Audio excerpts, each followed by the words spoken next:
Section 1. You will hear a telephone conversation between an employee at a pet insurance company and a customer. You have 30 seconds to look at questions 1 to 6.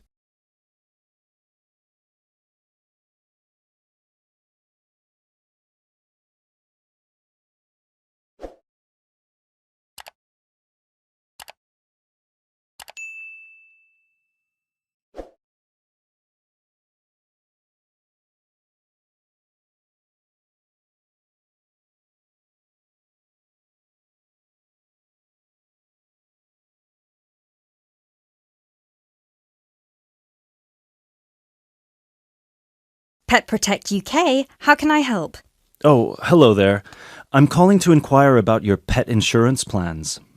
Of course, just give me a second, please. Sure.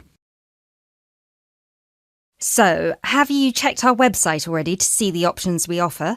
I've had a quick glance, and I think I'm interested in the basic plan. Great. I need to just ask a few questions first then.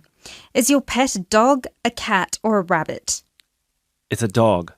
And is it a puppy or... No, he's 3 years old. Right. May I ask, has your dog been insured before? I just adopted him from the rescue center last week, and I think he'd been there a while, so I doubt it. OK, so you've had him for a week then? That's correct.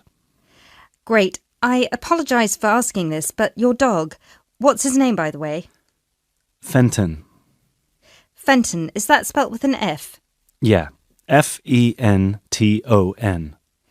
Great. Thank you for that. So, according to the rescue centre, has Fenton ever attacked, bitten or been aggressive towards a person or another animal?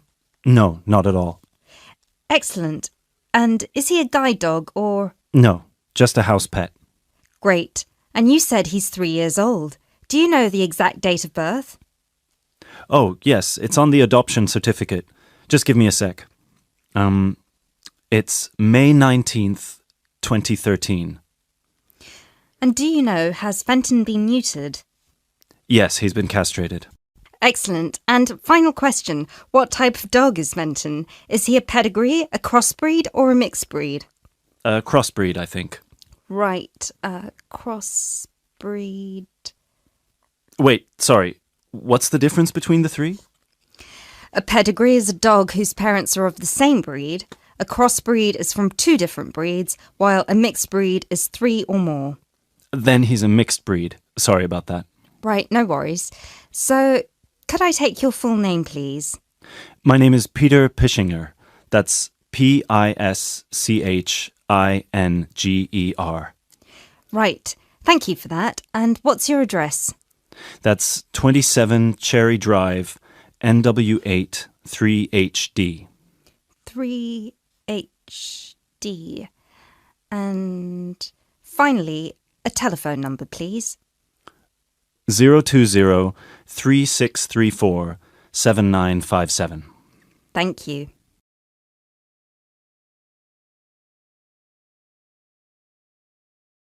You now have 30 seconds to look at questions 7 to 10.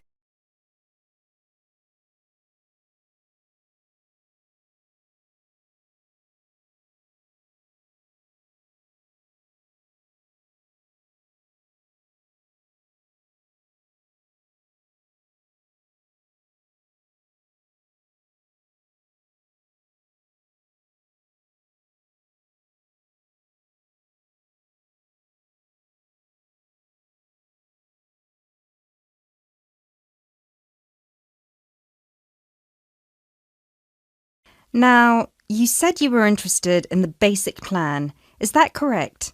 Yes, that's correct. May I ask, are you planning to switch insurance providers after the first year of your pet insurance, or is there a possibility you might renew with us? I haven't really thought about it. Why?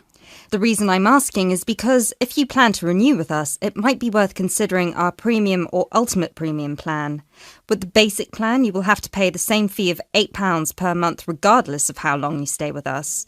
If you choose one of our other 2 plans, though, you will receive a discount for the first 6 months. You'll only have to pay £12 for premium and £15 for ultimate. And then, depending on your circumstances, you might be eligible for further discounts after your first year, depending on how many expenses you claim. If you claim less than £300, you'll have to pay the same as for the basic plan, but receive the cover provided by the premium plan. Huh. Is that something you might be interested in? I'll have to think about it. Is it possible to switch to one of the other plans later on? Yes, of course. You can always upgrade. Let's stick to the basic plan for now then, and then I might call you back to switch. No problem. So, what happens now?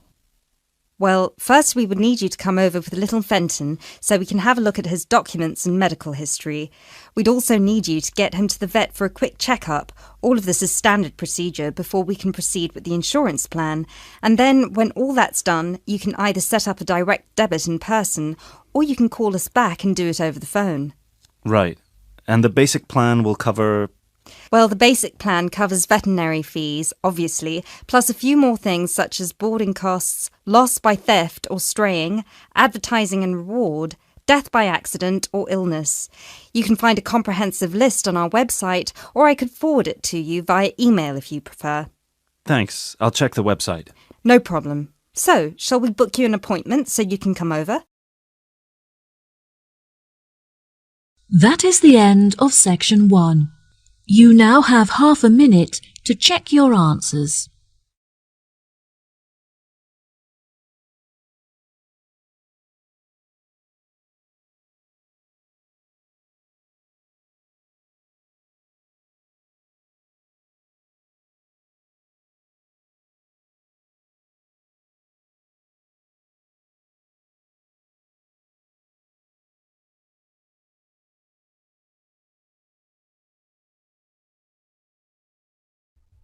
Now turn to section 2. Section 2. You'll hear a talk between an interviewer and an interviewee called Chris Evans from the Royal Caledonian Curling Club about ice curling. First, you have some time to look at questions 11 to 16.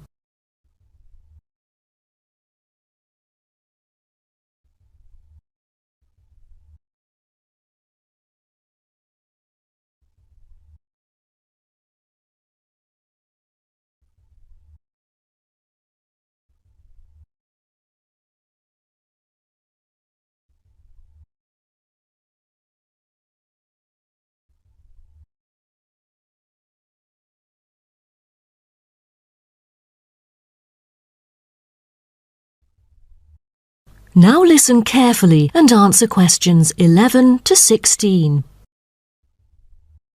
Today, we're pleased to have on the show Chris Evans from the Royal Caledonian Curling Club. Now, let's welcome Chris to tell us something about ice curling. Chris, please. Thank you. It's my honour to briefly talk about ice curling here to all of you. So let's start with what curling is. Curling is a sport in which players slide stones on an ice rink towards a target area which is segmented into 4 concentric circles. 2 curling teams consist of 4 players, the lead, the second, the third, and finally the skip. The captain of the curling team and its players will throw their stones in the order stated above. Each team has 8 stones. The purpose is to accumulate the highest score in the game. Points are scored depending on which stone is resting closest to the centre of the target area at the end of the game. The ice surface on which the game is played, or the rink in curling, is called the sheet. It is covered with tiny droplets of water that become ice and cause the stones to curl or deviate from a straight path. The curling players should slide the heavy polished stones or rocks across the ice curling sheets towards the house, a circular target marked on the ice, as I mentioned before. There are several pieces of equipment essential for a curling game, so a concise instruction will be given to you. The most important things are the curling brush, which is used to sweep the ice surface in the path of the stone, as well as the curling stone, which is sometimes called rock. The former is usually made of horsehair, and the latter is made of granite, mainly coming from Scotland. Curling shoes are similar to ordinary athletic shoes, except that the 2 shoes in a pair have dissimilar soles. The sole of the slider shoe, which is designed for the sliding foot, is typically made of Teflon, while the gripper shoe for the hack foot has a special layer of rubber applied to the sole. During the curling game, you may also find a stopwatch attached either to the player's clothing or the broom, which is used to time the stones over a fixed distance to calculate their speed. Before you hear the rest of the talk, you have some time to look at questions 17 to 20.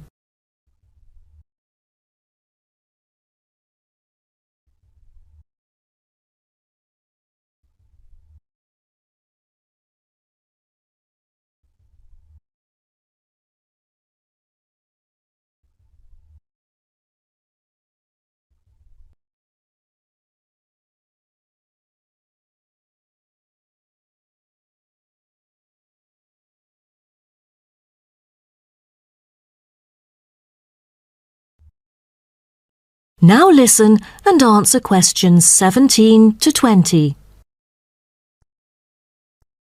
Now, a word about the development of curling clubs. Curling is thought to have been invented in medieval Scotland, and outdoor curling was very popular in Scotland between the 16th and 19th centuries, as the climates provided good ice conditions every winter.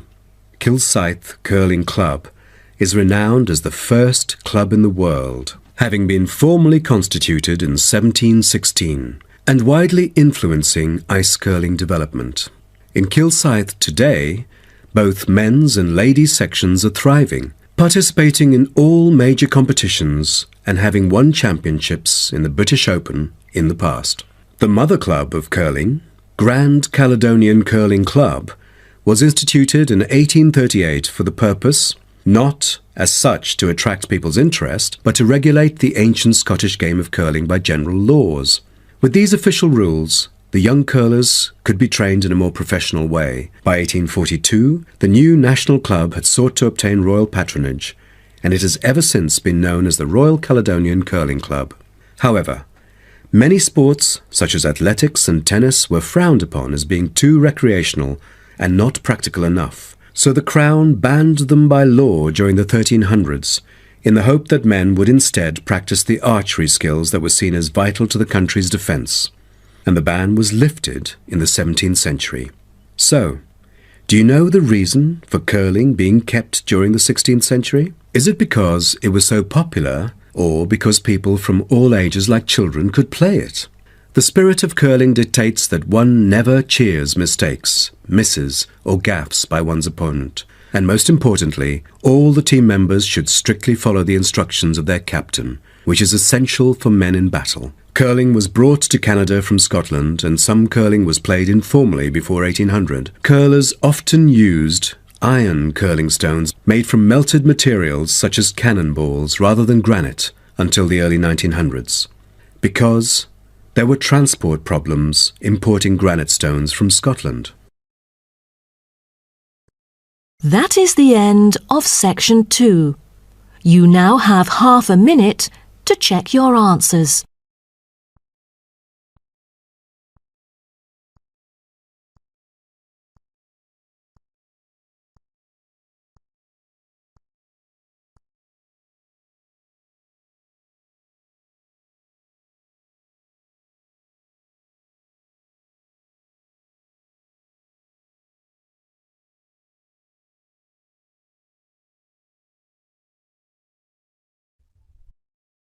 Now turn to section 3. Section 3. You will hear two students called Syria and Greg talking about some research on renewable energy. First, you have some time to look at questions 21 to 23.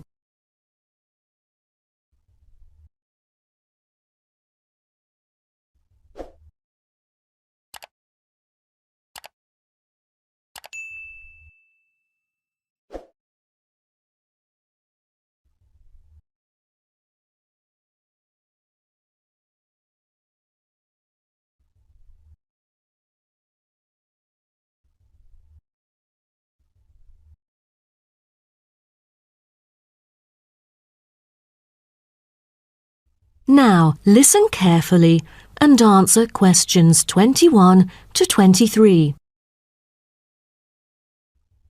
Hi, Greg. How did it go with the research on renewable energy? Have you found anything? Yes, but I think it's about time we exchange our findings and discuss our next move.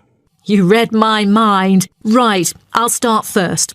Germany is the very first country I dug into in order to find innovative means of creating clean energy because 15% of its national electricity supply comes from renewable sources.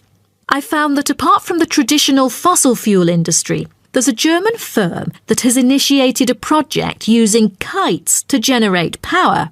Really? I've never heard of it before. How does it work? As a substitution for traditional fossil fuels that release toxic gas into the atmosphere, the power-generating kites can function in any weather. Compared to conventional wind turbines, such kites can produce twice as much energy because the overall power density is proportional to altitude.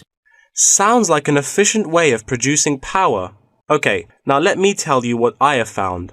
There is an American company manufacturing school buses and city buses depending solely on electricity instead of gasoline.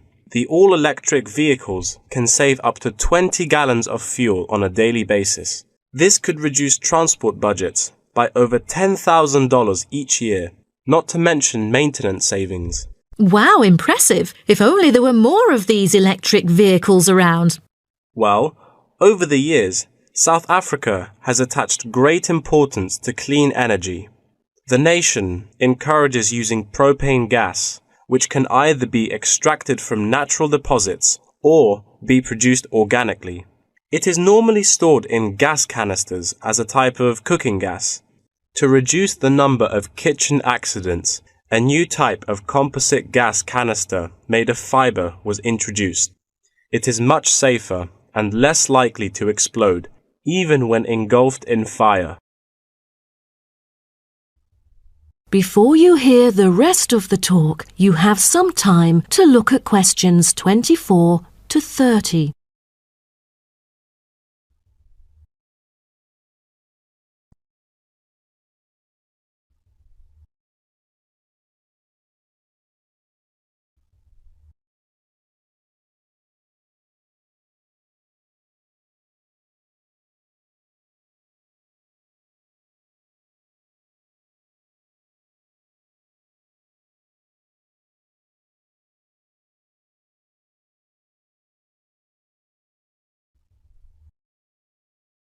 Now, listen and answer questions 24 to 30.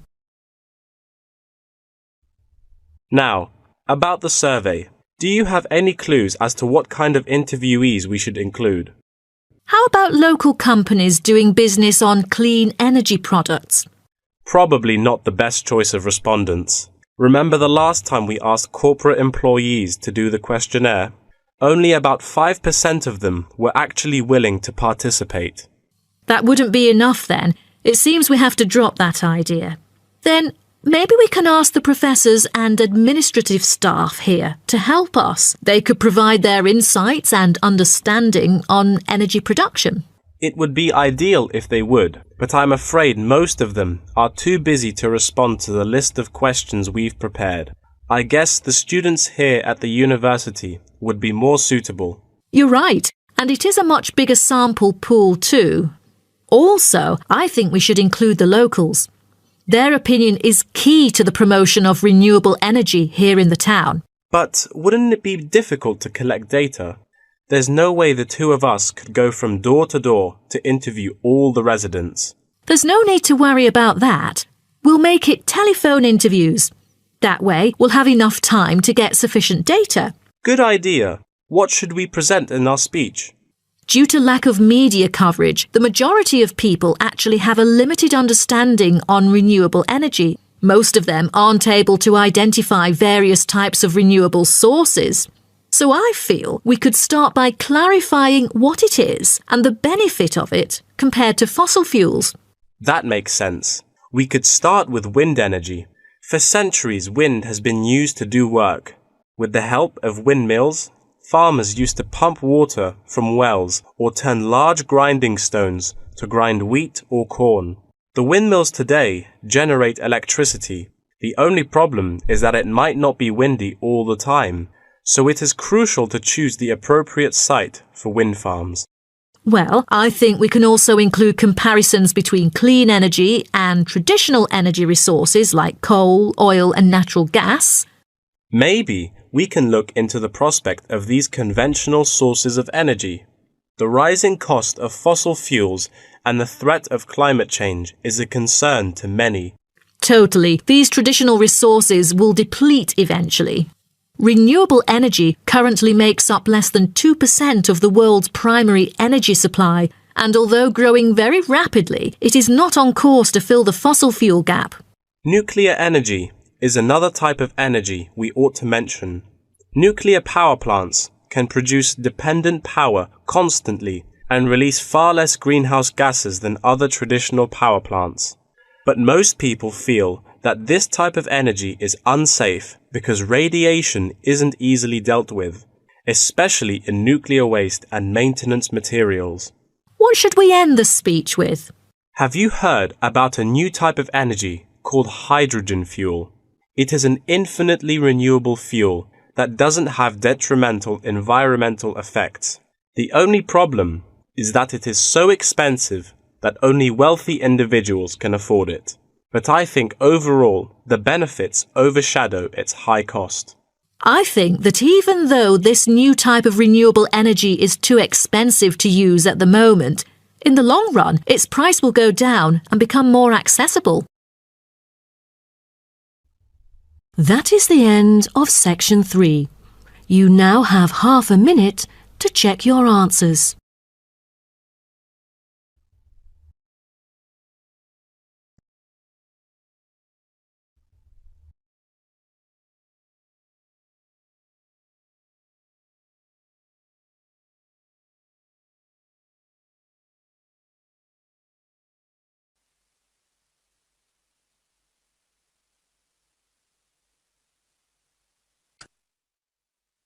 Now turn to section 4.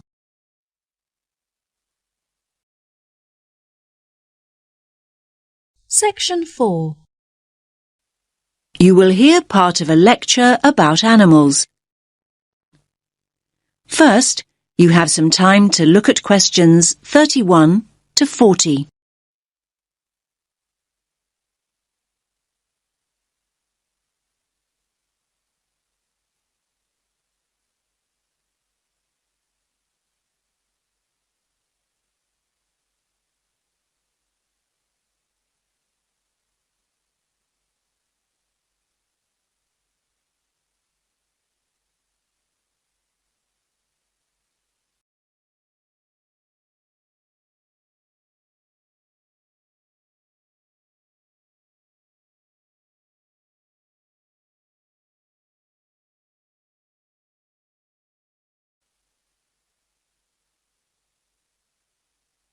Listen carefully to the lecture and answer questions 31 to 40.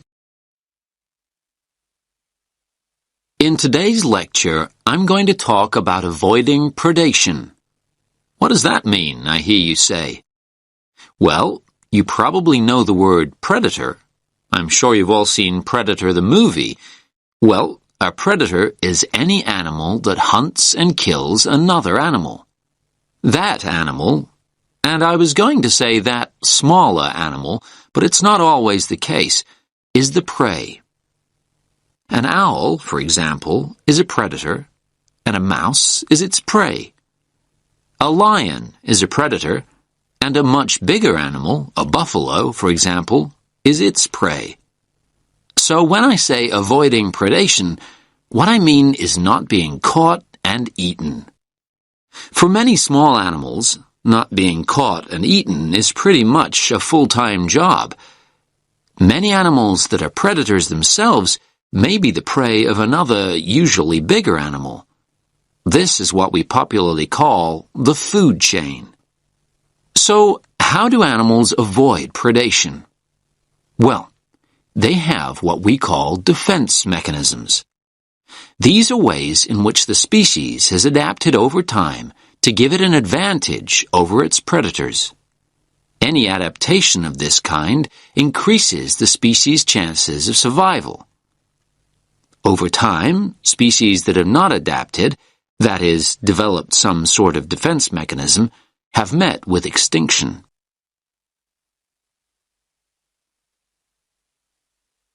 There are various forms of defense. The first is probably very obvious, and that's speed. Predators can't feed on what they can't catch. Running away is a very effective defense mechanism, as some of you can probably remember from primary school. Flight is even more effective. Species which have developed the ability to fly over time have an enormous advantage.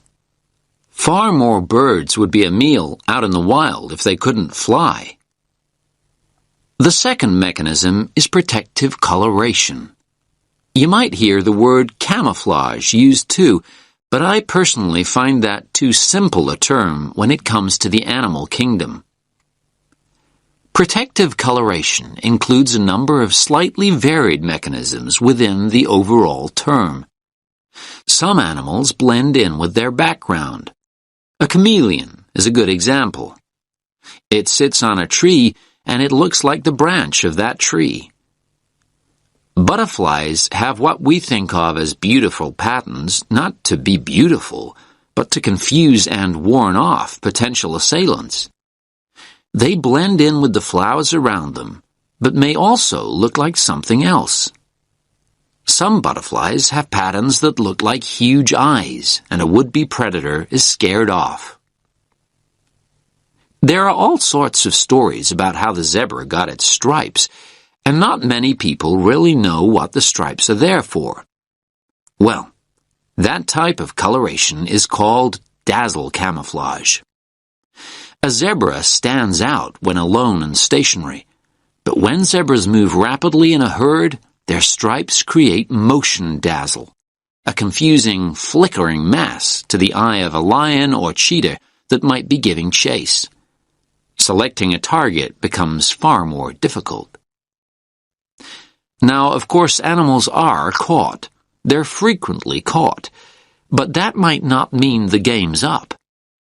Some animals make themselves difficult or horrible to eat.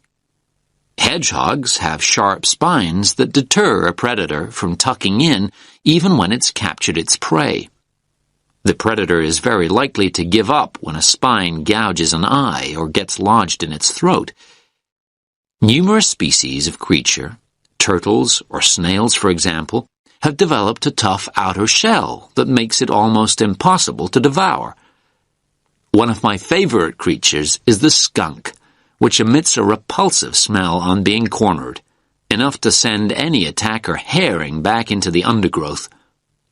In a similar way, some sea-dwelling mollusks can emit an ink cloud that fills the surrounding water, concealing it from a predatory fish that may be circling. There are frogs that go one step further. They're so poisonous that even if a predator does try and eat them, it'll probably keel over and drop dead first. Now, you'll probably be surprised, but I'm going to go on to talk about plants. Yes, many plants have defense mechanisms in exactly the same way as animals. You've probably all been stung by a nettle at some time. That is the end of section 4. You now have half a minute to check your answers.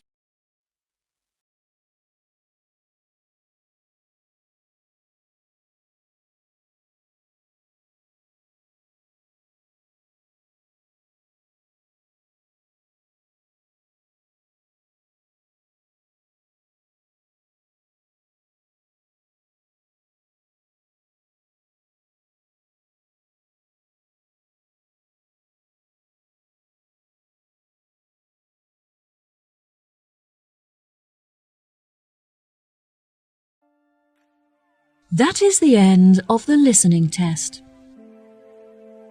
In the IELTS test, You will now have 10 minutes to transfer your answers to the answer sheet.